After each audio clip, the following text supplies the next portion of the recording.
Bismillahirrahmanirrahim. Assalamualaikum warahmatullahi wabarakatuh. Nama saya Jannati Munawwaro, nomor induk mahasiswa 2018 096 01 16 04. Di sini saya akan mengkaji ulang tentang mata kuliah pendidikan perbandingan yang berjudul Pendidikan Komparatif sebagai Studi Antarbangsa dan juga sebagai Bangsa dan Budaya.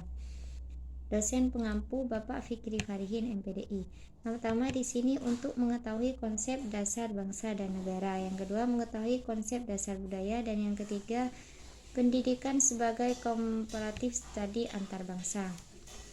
Yang pertama, konsep bangsa dan negara. Secara natural manusia tidak mau hidup secara menyendiri, tetapi selalu ingin hidup bersama manusia lain secara berkelompok. Naluri hidup secara berkelompok pada hidup manusia ini telah berlangsung sejak ratusan juta tahun silam ketika manusia mulai hidup di muka bumi ini. Oleh karena keadaan inilah maka para pakar menyebutkan manusia sebagai sosok makhluk yang selalu ingin hidup bersama dengan manusia lain. Kelompok dalam kehidupan manusia diantaranya adalah kelompok menurut kategori jenis kelamin, kategori adat istiadat, kategori ciri-ciri fisik, kategori keimanan dan kepercayaan, kategori afiliasi politik, dan kategori pekerjaan. Menurut beberapa ilmuwan sosial diartikan sebagai pengelompokan masyarakat atas dasar kesamaan tertentu. Kelompok suku bangsa. Masing-masing suku bangsa memiliki kesamaan antara lain bahasa, adat istiadat, mata pencaharian, pola suhu, dan kebiasaan budaya lainnya. Bangsa Indonesia terdiri dari banyak suku bangsa. Masing-masing suku bangsa memiliki kesamaan bahasa daerah, kebiasaan atau adat, tradisi lokal, makanan, dan pakaian. Kelompok suku bangsa adalah ras. Ras merupakan kelompok masyarakat yang memiliki kesamaan ciri-ciri tertentu seperti warna kulit, perawakan tubuh, bentuk rambut, bentuk wajah, kemancungan hidung, dan bentuk mata.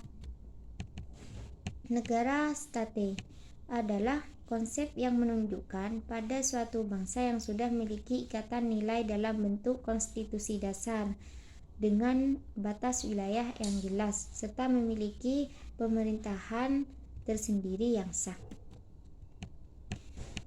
Di sini secara konstitutif negara dikatakan ada ketika sudah memenuhi 3 persyaratan utama, yaitu adanya wilayah dengan batas yang jelas, sejumlah penduduk atau rakyat yang mendiami wilayahnya.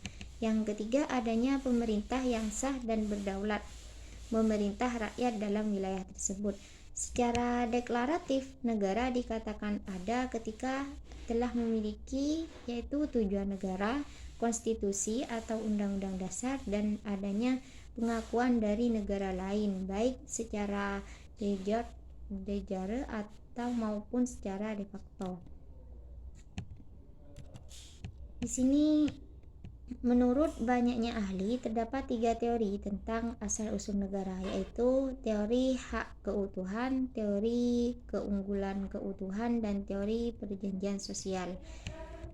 Secara umum, kebudayaan memiliki ciri-ciri berdasarkan simbol, menjadi milik bersama, selalu dipelajari, digunakan secara fleksibel dan adaptif.